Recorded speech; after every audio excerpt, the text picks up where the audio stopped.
की जो हमारी वीडियो है इस लेक्चर की वो है ह्यूमन रेस्पिरेटरी सिस्टम। इंसान का रेस्पिरेटरी सिस्टम क्या है उसको हम एक्सप्लेन करेंगे डिटेल से।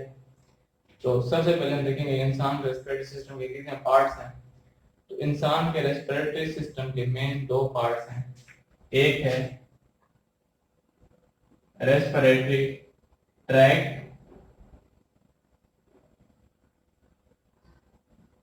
एक है रेस्पिरेटरी ट्रैक। पूरा वो रास्ता जिस रास्ते के जरिए हम सांस लेते हैं और वो सांस हमारे नाक से होता हुआ हमारे फेफड़ों में जाता है, उस पूरे रास्ते को हम डिस्क्राइब करेंगे। दूसरे हैं लंग्स।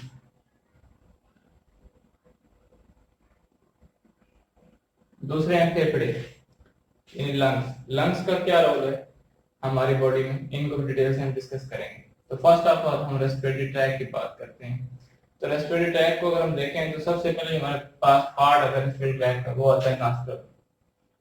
आपको पता है कि नजल कैविटी है हमारे नाक के पिछले तरफ नजल कैविटी है। उस नजल कैविटी वो जो नजल कैविटी है वो बाहर ओपन होती है बैरूनी माहौल के अंदर। वो दो ओपनिंग हैं जो उसको ओपन करती हैं बैरूनी माहौल के अंदर, उन ओपनिंग को हम कहते हैं नॉस्ट्रल्स। नॉस्ट्रल के फौरन बाद अंदर जो है वो नजल कैविटी की वॉल्स हैं चल रही हैं।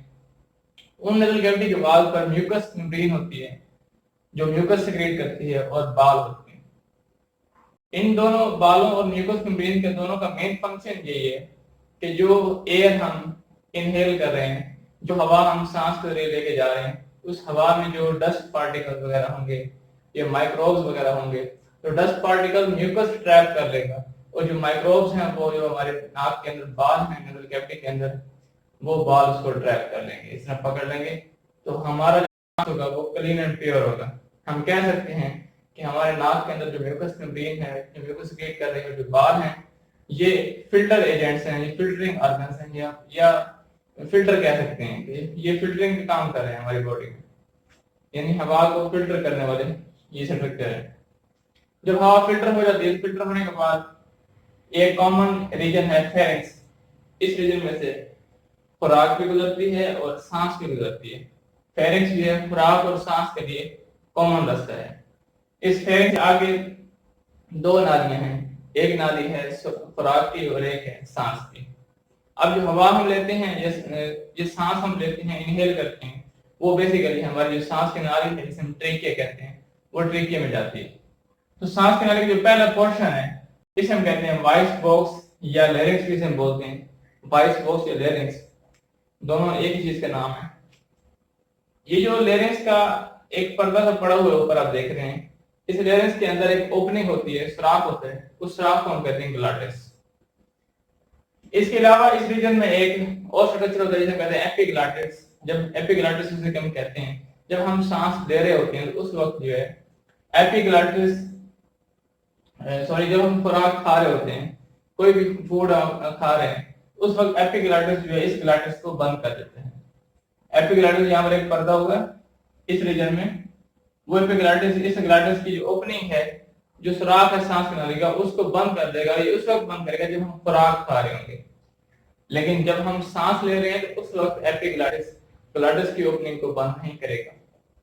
इसके अलावा हम बात करें वॉइस बॉक्स या लैरिंक्स को हम वॉइस बॉक्स क्यों कहते हैं, क्या रीजन है? क्योंकि इस रीजन में जो है कार्टिलेज के बने फाइबर्स बैंड होती हैं, ये पट्टियां होती हैं, रेशेदार पट्टियां होती हैं।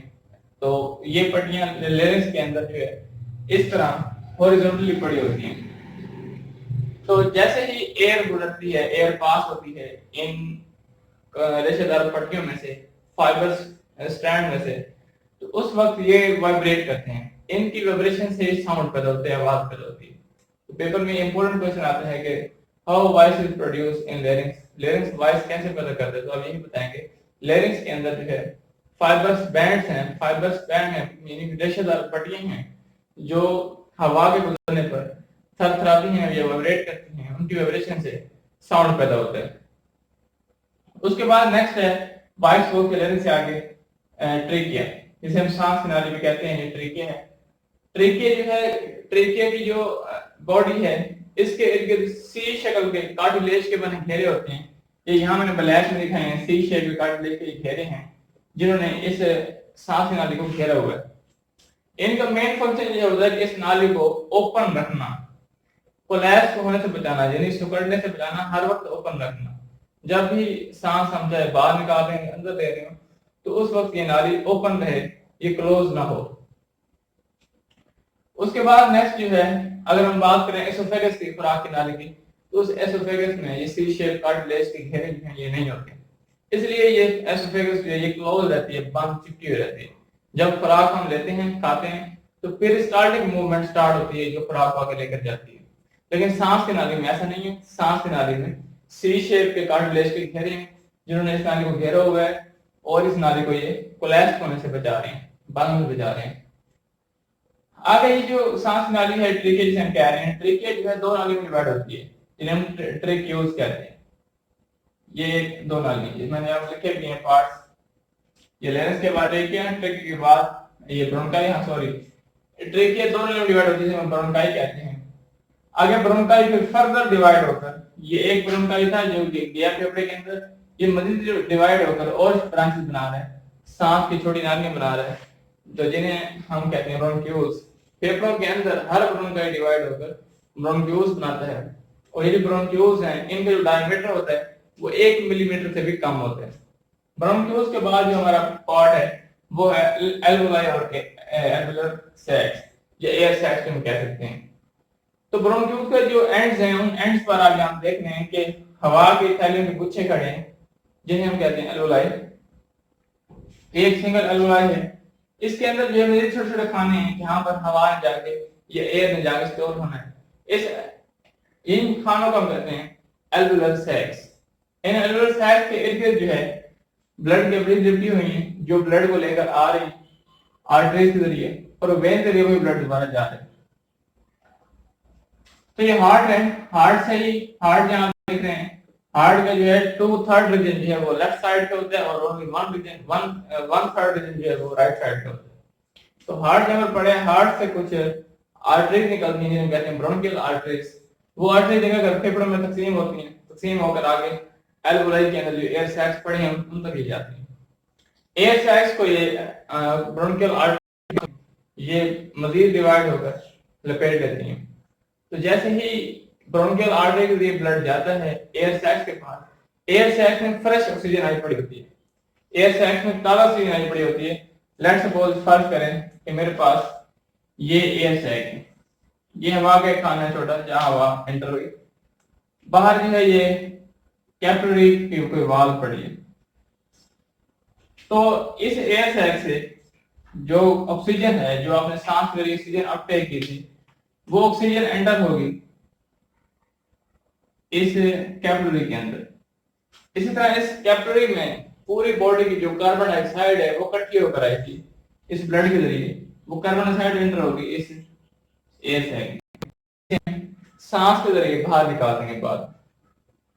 इसके अलावा जब इसमें ऑक्सीजन एंटर हो जाएगी, ऑक्सीजन एंटर होने के बाद याद रखें जब ब्लड आता है हार्ट से लंग्स के अंदर उस वक्त ब्लड डीऑक्सीजनेटेड होता है, लेकिन जब वो ब्लड इन एयर सैक्स के पास आता है तो उस ब्लड में ऑक्सीजन शामिल हो जाती है। उसके बाद इस ब्लड को हम कहेंगे ऑक्सीजनेटेड ब्लड। उसके बाद ये ब्लड जो है जाता है ऑक्सीजन को लेकर दोबारा हार्ट के पास। ये हार्ट है, हार्ट से कोई किसी आर्टरी ने, जिसे हम ब्रोंकियल आर्टरी कह रहे हैं, ब्रोंकियल आर्टरी ने ब्लड को अपटेक किया, ब्लड को अपटेक करके इस एयर सैक से ऑक्सीजन ली, कार्बन डाइऑक्साइड दे दी उसको, देने के बाद दोबारा एक वेन के जरिए वो ब्लड जाएगा हार्ट के पास। तो इस तरह जो है ऑक्सीजन का तबादला होता है सेलुलर लेवल पर, और इसको हम कहते हैं सेलुलर रेस्पिरेशन भी हम कहते हैं। उसके बाद हम बात करते हैं फेफड़ों की। हमारे बॉडी में जो है दो मेन फेफड़े हैं, आप देख रहे हैं डायग्राम के अंदर दो फेफड़े हैं, एक लेफ्ट है दूसरा राइट है। इन फेफड़ों के दरमियान में हार्ट लोकेटेड होता है, दिल पड़ा होता है। तो फेफड़ों, हर फेफड़े के इर्द गिर्द एक मेम्ब्रेन है, ये मेम्ब्रेन ग्रीन में आप देख रहे हैं, इस मेम्ब्रेन को हम कहते हैं प्लेउरल मेम्ब्रेन। इस मेम्ब्रेन ने इन लंग्स को कवर किया होता है, ढांपा होता है, और इस मेम्ब्रेन के अंदर यहाँ पर फेफड़ों की आउटर वॉल है उसके और स्क्लेरोटिक मेम्ब्रेन के दरमियान में एक लिक्विड होता है। वो लिक्विड जो है फेफड़ों को फ्रिक्शन से बचाता है। जब हम उछलते कूदते हैं, भागते दौड़ते हैं, उस वक्त जो है फेफड़ों के डैमेज होने के चांसेस होते हैं। तो इस फेफड़ों को मेम्ब्रेन और प्लेउरल मेम्ब्रेन के दरमियान जो लिक्विड पड़ा है, वो लिक्विड फेफड़ों को रगड़ से बचाता है, फ्रिक्शन से बचाता है। उसका मेन फंक्शन यही है। उसके बाद हमारे जो चेस्ट कैविटी है उसके बिल्कुल फ्लोर पर बिल्कुल नीचे एक मस्कुलर वॉल होती है, यहाँ देख रहे हैं आप, इसको हम डायफ्राम कहते हैं। ये डायफ्राम बेसिकली एक ऐसा पर्दा है मसल का बना हुआ जो हमारी चेस्ट कैविटी और एब्डोमिनल कैविटी को सेपरेट करता है। यानी हम कह सकते हैं कि इट इज ये एक ऐसा पर्दा है, ऐसा मसल का बना हुआ एक ग्लास है, दरमियान में एक लेयर सी है, जिसका मेन फंक्शन ये है पेड़ को छाती से अलग करना, इनको दोनों को अलग अलग रखना। तो सांस लेते वक्त और बाहर निकालते वक्त ये पर्दा जो है कंडक्ट और रिलैक्स करता रहता है, और ये हमें इंस्पिरेशन और एक्सपिरेशन में ये हमारी सपोर्ट करते हैं। ये है वो main organs human respiratory system के, जिनको हमने आज एक्सप्लेन किया। उम्मीद है आपको समझ आ गई होगी। कोई भी कंफ्यूजन हो तो आप कमेंट सेक्शन में जरूर पूछ सकते हैं। किसी किसी में कोई सवाल की कंफ्यूजन तो आप जरूर पूछिएगा। अगर आपको हमारी वीडियो पसंद आई हो तो लाइक, सब्सक्राइब और शेयर लाजमी करें, और सब्सक्राइब और शेयर करके हमारी हौसला अफजाई करें, ताकि हम इस तरह नए नए वीडियो बनाते रहें और आपके काम आते रहें। जज़ाकल्लाह।